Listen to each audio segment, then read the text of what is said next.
Hello, everyone. This is Scott Welsh, and this is the Let's Talk About Robot Trading webinar that we do every Thursday, 2 p.m. Eastern Standard Time. Got a good group of people here today. We've got a lot of people signed up. The sign-ups are going up and up, which is great. You can always get the recordings on YouTube. I will also post them on my website, on the blog portion of the website. So there are places to get it if you're not here live. But if you are here live, then frankly, you're just probably the coolest person in this world, or maybe a couple other worlds too. We're going to talk a little bit today about how to win $1 million from Warren Buffett. And no, we're not going to really win $1 million, but something interesting is going on, and I wanted to talk about it.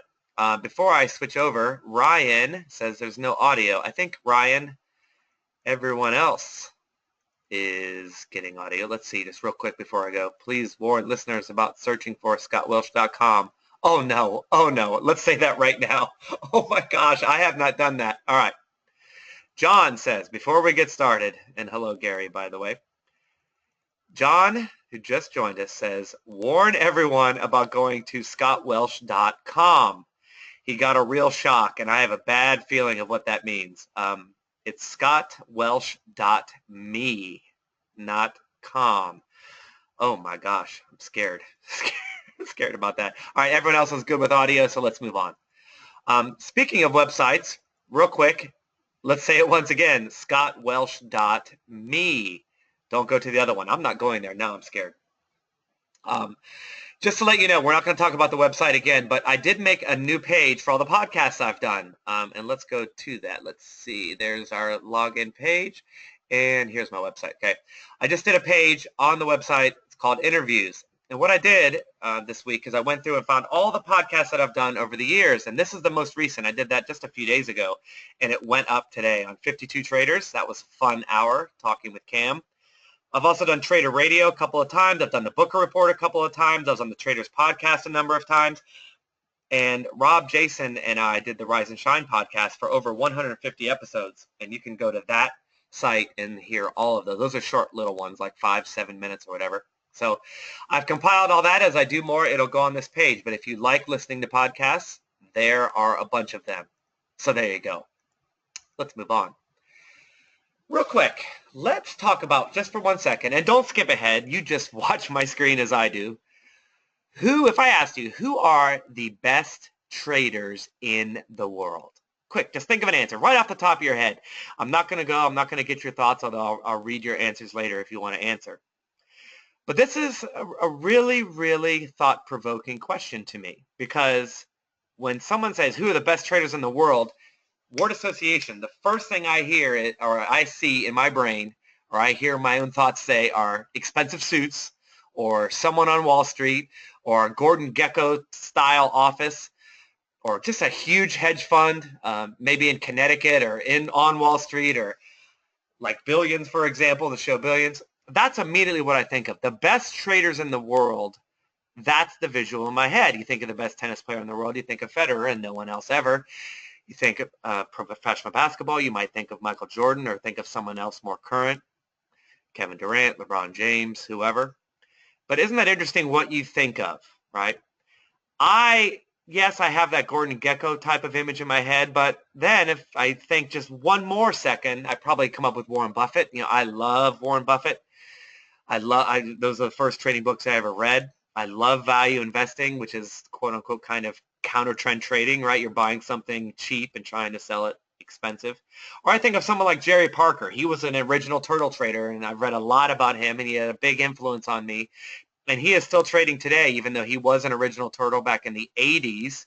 He's still trading today at Chesapeake Capital, basically the same system since the 80s. That's what I think of, okay? The best in the world. Now, how many of you thought that you were the best trader in the world, right? If I asked you who are the best traders in the world, you think, well, me, right? I'm better than everyone else. I'm guessing that no one did. If you did think of yourself as the best trader in the world, I kind of like that, right? I like that in a pilot. I kind of like the fact that you think of yourself. Now, the answer is, well, we're all here to learn and share ideas and whatever. But should we really even think that? I mean, why would we think that? Isn't that arrogant and filled with hubris? Well, just giving you an example, and we can't have a webinar without talking about tennis at all. But when I was a 22 and 23-year-old person giving up my career in law and anything else and deciding I wanted to be a tennis coach, I had nothing. I come from very little money. I had no money. I had no clients. I had no club. I had no real place even to live. I was just moving out of my parents' house because it was right after college, right? And yet I thought I was the best tennis coach in the world, which is embarrassing but true, right? What a stupid 20-year-old I was, or 23-year-old. But that's what I thought. I thought I can go head to head with anyone. I am not afraid of anyone. And honestly, even though it's embarrassing, it served me very, very well. I just wasn't ever afraid of everyone. I felt like my student could beat their student no matter what. And I'm wondering if perhaps we should, all of us, think more of that about ourselves. Shouldn't we think that we can do it? Shouldn't we think that we're the best traders in the world? I mean, think of the implications of considering yourself the best. If you don't think you're the best, if your visuals are on someone else, on Wall Street or Chesapeake Capital or Warren Buffett, or if it's someone else, someone far, far away that we could never be, that kind of foreshadows a future for you, right? And that future is not that great, right? In other words, if you think that you're not a very good trader, isn't failure okay? Remember that all of us have an extreme desire to be right. We're obsessed with being right. We're happy when we are, and we deny reality when we're not, right? And there are a lot of examples of that. But if you think that you're not a very good trader, you are desperate to be right. So when you fail, that foreshadowing came true. If you think you're not the best and you fail, a really twisted part of us gets happy, right? I'm not very good, and look, I didn't get very good results. I am not making this up. 22 years of studying teenagers and adults, high performance, low performance, all ages, all different kinds of people. And I saw this over and over again. With a low self-esteem comes low results. And I do not mean cockiness. I just mean you need to start believing you're the best in the world and that you can do it from your own basement or from wherever you are. So there's my little life lesson, but it also fits in exactly what we're talking about this week because Warren Buffett made a bet. Are you aware of this? This story just came out today, actually, because it's about that time for the bet to pay off. All right. As some backstory, in case you didn't know or joining us late, Mr. Buffett, Warren Buffett, went on record back in 2007, about 10 years ago. He went on record saying he did not think that hedge fund traders were very good. That I know that we might have pictured them as best in the world, but Warren Buffett surely didn't picture them as best in the world. He thought they were overrated, going Mach 2 with your hair on fire, Top Gun reference. But he thought they were overrated, unskilled, a bunch of idiots, basically. He used kind of those words. He said that hedge fund traders were always trying to be exotic and be so cutting edge that there were a lot of sound and fury that signified nothing, right? Well, somebody said, well, if you think that, Mr. Buffett, why don't you put your money on it, right? Because nobody ever believes anything, right? Especially when people who are telling the truth. Nobody ever believes them.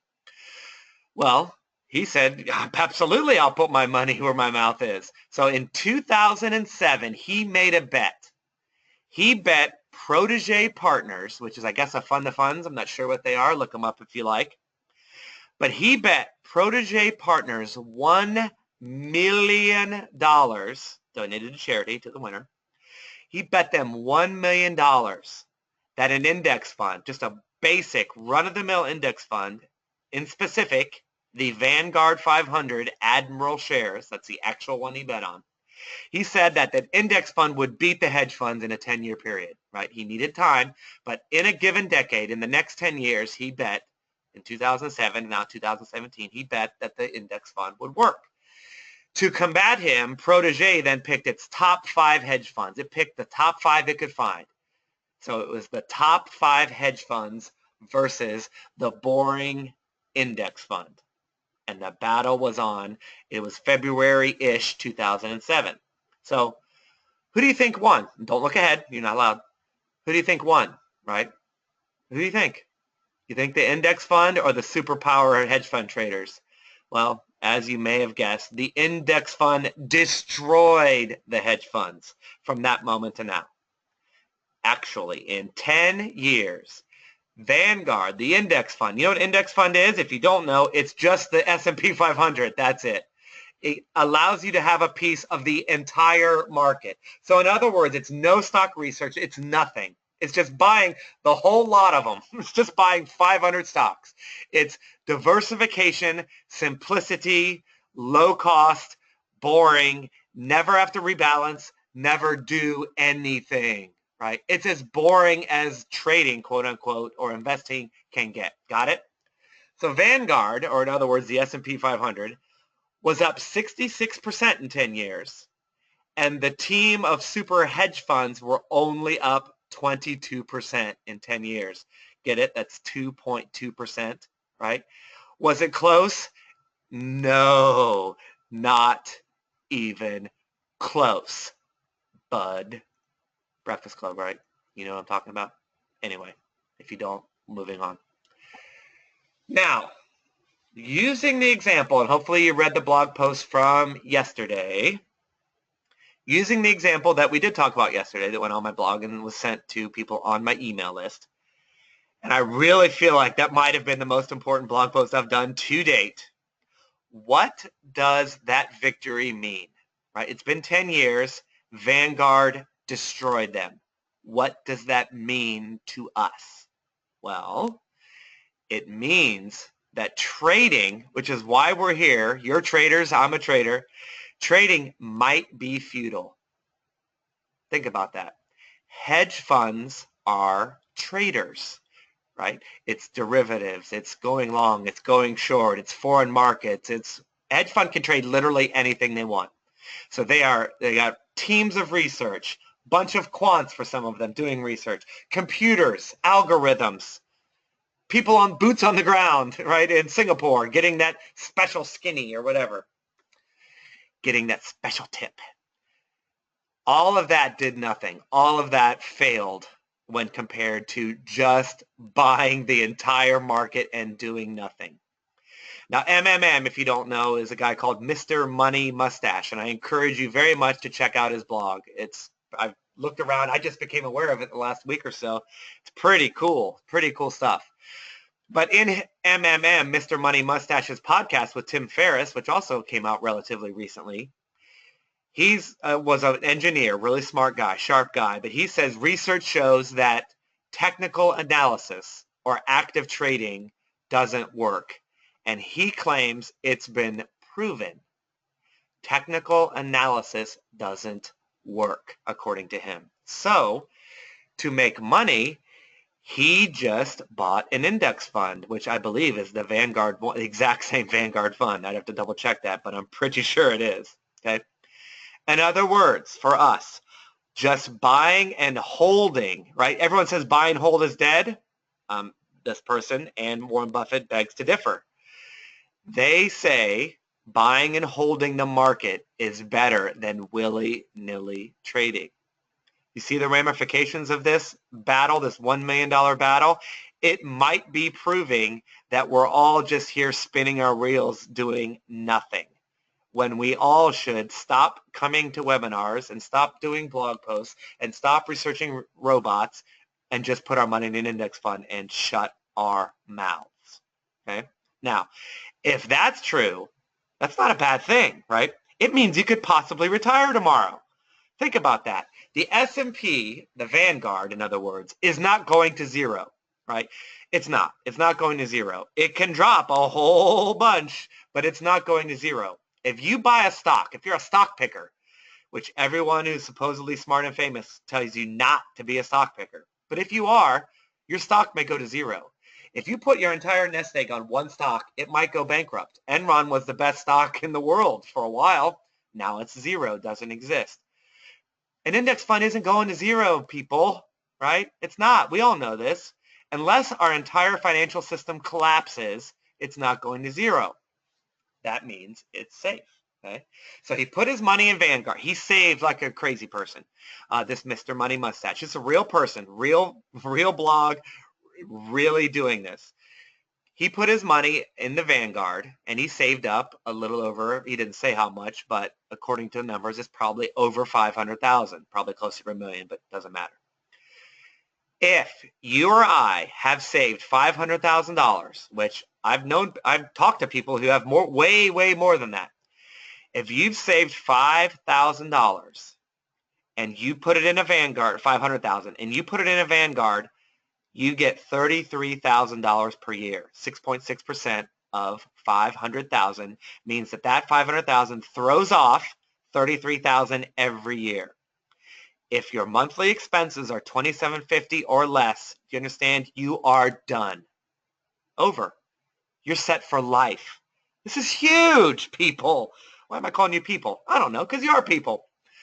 If you've saved $500,000 and you have monthly expenses less than that, you're done. Now, of course, maybe you haven't saved that much, and maybe your expenses are more. Okay, I get all that. But think of the ramifications, right? And I talked about this in my blog yesterday. That is an incredibly easy solution for anyone who has that parameters or that profile. You're done. You can start living the dream literally tomorrow. If you have your monthly expenses under control, at least to that extent, and have that much money, you're done. Buy an index fund tomorrow and you're done. It's amazing, right? So, is trading futile? Are we all wasting our time? No. Okay. I haven't read all of it. I get angry. I'm just being honest with you now. I get angry at people who talk about the random walk theory. Like, I've tried to read the Random Walk Down Wall Street, which is supposedly the Bible saying that you can't beat the market. And it's some of the biggest gibberish, absolute garbage I've ever read. Like, it made me angry. It's suppositions and its premises. How it proves its point is absolutely ludicrous, right? For example, they do things like technical analysis is useless because head and shoulders patterns are useless. Oh, well, why are they useless, researcher? Well, head and shoulders because you can't judge, and is it 1/3, is the head 1/3 of this, or is the shoulder 1/3 retracement, or is it a 1/2 retrace? Because there are no set parameters on what a head and shoulder looks like, you therefore can't measure it, and therefore technical analysis doesn't work. Or they do things like, I bought a stock on the new high, and then I rebalance the portfolio every year, and I had 500 stocks, and this stock went out of circulation because it got bought out, and this stock, so rebalance. It's like, this is garbage, right? It's just absolutely nonsensical garbage, okay? The stuff that I've read that says that technical analysis is futile is basically garbage, in my opinion. Now, I don't know what Mr. Money Mustache has read, but if he read Random Walk Down Wall Street, which I have a feeling that's what it was, then he came away with the assumption that you can't beat the market, technical analysis, and trading is useless. Well, that book is pretty much 100% garbage. Now, don't send me angry emails. If you love that book, then fine, believe it, and we can just agree to disagree. I'm sorry for using strong opinionated language. But you can read any interview by the market wizards or read any of the market wizards, and it just absolutely destroys the market efficiency theory. And in my free ebook, I actually destroyed it a little bit myself. So first of all, the theories that say that technical analysis is bogus is not true. I just flat out don't believe it, right? Now, furthermore, here is a list of funds that are beating 6.6% per year. Now, mind you, long-term, 6.6% is a decent number. There is research showing that the stock market, as it is, goes up about averages about 7% a year. So 6.6 is pretty accurate, okay? So let's take a little look-see, not even close, right? Going back to these are documented fund managers. Let's just see real quick how many people are beating 6.6% who have been around at least 10 years, right? Because we're talking about Vanguard for the last 10 years. Well, let's go to number 2. That's not 10 years. 18%, 18%, 17%, 16%, 15%, 14%, 14%, 13%. That one's not quite. 13%, and so forth. Some of these go back to the 80s. Look at Dunn Capital Management. I've made my argument that Dunn might be the best trader of all time. Since 1984, they've averaged 13%. So that's just a few examples. And those are almost all mechanical trend following traders. Okay. They're all beating 6.6 for multiple decades. So is trading futile? Well, you'd have to only believe the Vanguard and not believe anything I've just showed you. All of those numbers then are bogus, right? That's not likely. And all of those people are quote unquote trading. They're not passive investing. It's not set it and forget it. They don't do a lot of active trading, right? It is automated, but they're constantly monitoring every day, and they are taking trades and stop outs and so forth. So is trading futile? No. However, those are all big famous funds. I mean, Dunn Capital and some of these are just, if you study your trading, these are big names. How do we compete, you and I, the little people, right? Well, let's get a little apples to apples first, right? Because a lot of us probably can't get into those funds I just mentioned. So how do we, as regular people, quote unquote, have access to something like that? Well, all right, let's get a benchmark. The Vanguard fund was 6.6% per year, right? But I looked it up, right? I looked up the actual Vanguard fund, and in that 2008, remember 2008? That fund, that specific fund, Admiral Shares, was down 47%. There was a 47% drawdown, right? In other words, a hypothetical 10,000 went down to like 5,300, I think it was, okay? So you're looking at a 6.6% per year with a max drawdown of 47%. So that's what we need to be, right? If you believe in trading, that's what we need to be, right? So is there anything that we know of or have talked about recently or can put on your own computer that is comparable to that? Well, let me show you. This is the spreadsheet from the fair value course that we've talked about in quite a bit. This is included in the course. Everybody gets it if you buy the course, right? All I did was make some numbers based on the MT4 testing and the TradeStation, the multi-charts testing, all right? And all you have to do is plug it in. So using the system from the course, if we instead took our trading size or account size to 500,000, right? Instead of a small account, we talked about small accounts in the course. And we bumped that up to say, I don't know, 7 lots. What do we get? 10 years, by the way, right? So it's been in the market for 10 years. This is what we're talking about, 10 years of Vanguard. Max drawdown of 43%, right? That is less than Vanguard. Average per year is 25.7%. Okay. 500,000, same thing. 25% a year. Same drawdown, right? Same drawdown, actually a little bit less for the fair value portfolio, and 4 times the return, 25% to 6.6. All right, well, okay. I mean, maybe you don't like trading that way. I mean, trading without stop losses, although trading a Vanguard fund is trading without stop losses, right? Trading an index fund is no stop loss. You buy and hold it forever. Okay. But maybe you don't like trading that way. Is there anything else we can look at? Well, let's look at trend following, right? Here is the spreadsheet. Now, this is TradeStation numbers, not actual MT4 numbers, so they're all hypothetical. But again, my MT4 testing, if you run the test yourself or when I run it, they are very similar, not exact, but similar enough for me not to care. Skeptics probably care if it's a penny off, but it's trustworthy enough for me.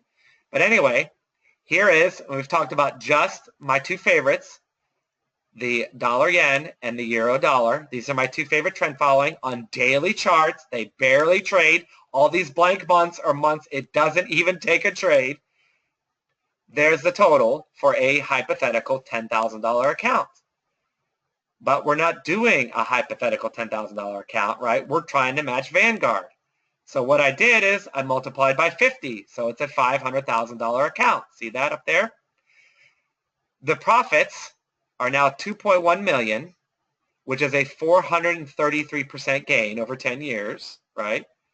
Over that period, and it's 36, right? So 36 per year, right? that divided by 12, 36. And again, if my math is off, whatever. And actually, it should be divided by 10, shouldn't it? Ha ha ha ha. We found an error, right? Because that's the total. That's the proceeds, right? 433%. And I don't know why I divided it by 12, but that's 433% divided by 10 years. Got it? So 43%. Sorry if I sent you. I think I did 12 for 12 months, but it's not 12 months. It's 12 years. Well, actually, it's 10 years. Anyway, here's the drawdown, minus 23%. Now, that is a month-end drawdown, okay? Sorry if I lost you. Come back with me. That's a month-end drawdown. The actual day-to-day living with a drawdown, it's rough to say you can multiply it by 2. Roughly said, you multiply it by 2. So let's just multiply it by 2.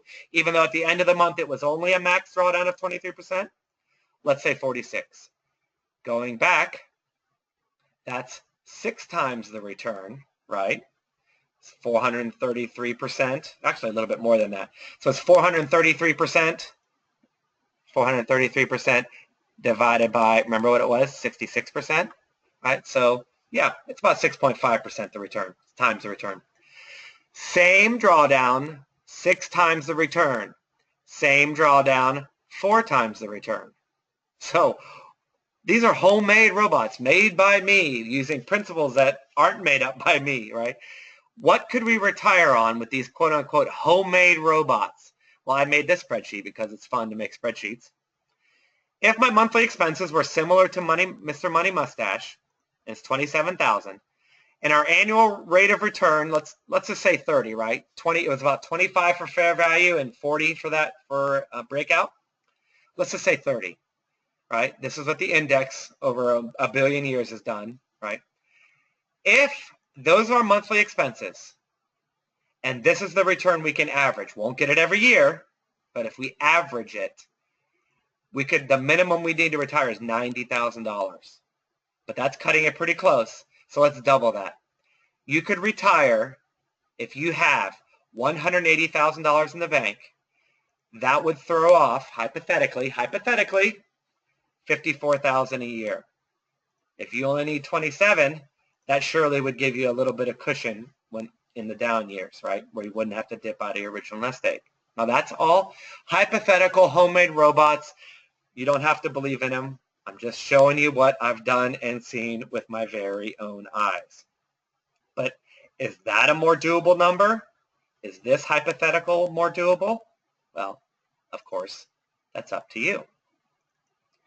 So what's the bottom line? Let's wrap it up. The bottom line is hedge funds suck, right? Warren Buffett told you. There's a lot of articles out there. Hedge funds are negative over the past 3 months, or worse than the benchmark or the S&P benchmark. There are a lot. Hedge funds are, as a group, are just not doing well. And Warren Buffett was right 10 years ago. 2.2% a year is not good, okay? But hedge funds are built to handle big money, okay? That is a huge plus. You and I are not built to handle big money and big trade sizes necessarily, right? What would a homemade robot do? One that I have on my computer right now, and maybe you do too. What would a homemade robot do if you're trading 15 full lots or 20 full lots or 30 full lots, right? Can I trade with a laptop or a VPS at home and trade 15 to 20 full lots each turn? I don't know. I've never done it. Is it going to slip? Am I going to get terrible fills? What? I don't know, right? Hedge funds are built for that. If it's stocks, they know how to get in and out. If it's futures, whatever. So that is one advantage of hedge funds. If you've got a lot of savings, a hedge fund at that low return rate might be okay for you. But probably I'd still say go with the Vanguard. Because index funds are a real option. If you are struggling with your trading, then just get an index fund. Tony Robbins wrote a 1,000,000-page book and told you just get an index fund. Warren Buffett says if you can't research like he does, buy an index fund. Mr. Money Mustache bought an index fund, and he is free and has been free for 12 years. There are all sorts of famous people that are, I think Bogle is another one, that are begging you to just get an index fund. If you have enough money saved and control your monthly expenses, you are free with an index fund. Okay? Bottom line. But for me, trading is still the best way to go. I have numbers in front of my face. I don't know what's going to happen tomorrow, right? Drawdowns, I have the research on drawdowns. Drawdowns can change, but guess what? So can the Vanguard drawdown. We don't know what that is either. But everything I've ever seen says that you and I and anyone else can beat hedge funds, you can beat the market, and maybe retire way sooner than you think. Bottom line is, if you and I believe in homemade robots, mine or yours, Warren Buffett would probably owe us about $1 million, right? In fact, I wish Warren would call me. I'd be happy to bet him. That would be awesome. Okay. Let's take a look at questions, and then we'll wrap it up. Let's see if anybody had anything fun to say. Pavel is here. You got to fake it until you make it, Rob says. Rob, my name is Ivan. Oh, it says, oh, I'm sorry, Ivan or Ivan. It says Rob. Sorry. So, Ivan or Ivan, I'm sorry. Don't you know we're all innocent in here? Yep, only guilty man in Shawshank. I'm so glad Buffett's still alive to enjoy the win. I know, isn't that awesome? It's happening right now as we speak. Boots on the ground. Pants on the ground. Yep, I get you. That's funny. Index fund is a viable option, it says ELMA, for people who don't want to take the time. Absolutely. I really, really, really believe that. Steve says, first live webinar, loved it. Oh, I love you having you here. That's fantastic. ELMA says, oh my gosh, I should bet Buffett. He'd bet on me. All right, bring it on, Buffett. I'm happy. Rob says, that was a response to who is a great trader. Got it. Thank you very much. All right, I think that's all the questions. Great comments, everybody. That's funny. People are starting to make me laugh, and I don't laugh easily. Thank you for that. Let's wrap it up and finish with the updates. I'm about 13,000 words into my book. I don't want it too long, but I don't want it too short either. I just love it. I don't know if you'll love it. I think it's absolutely groundbreaking. I mean, it just blew my mind. It's changed my life writing it because of the information in. It's not me. I'm not writing anything great, but the research I've done that I'm trying to share with you, just amazing. So anyway, it's a self-help type of book, but it's maybe to change your mindset a little bit and about what it is you can accomplish in this world. It's pretty amazing. I did do an excerpt. It went on the site. If you go to my website, you know the right one, scottwelsh.me, and go to Big Points blog. It's on there if you want to read that. This retirement idea from Mr. Money Mustache, I'm just obsessed with it. I've thought about nothing else for many days now. I'm thinking about maybe doing a $5 course and do it step by step. Let me know. You can feel free to use my webpage or use a contact me and email me or whatever. Email me if you're interested. I want to do a real cheap course and give everybody the blow-by-blow, step one, step two on how to use an index fund maybe, or how to use basic robots, or what it would take, or what the yearly breakdowns would be. Thinking about doing that. If there's interest, I'll do it. If not, I might just do it for myself and then just read it myself on a Friday night. I have got a new programmer working on that new trend following robot that I've been talking about for over a month. He's looking at it now, actually. I'll probably have an answer within the week. So I can't wait to share that with you. I've gotten a lot of great feedback on the website. Feel free to criticize, nicely, of course. I don't believe in just blatant troll negativity at all.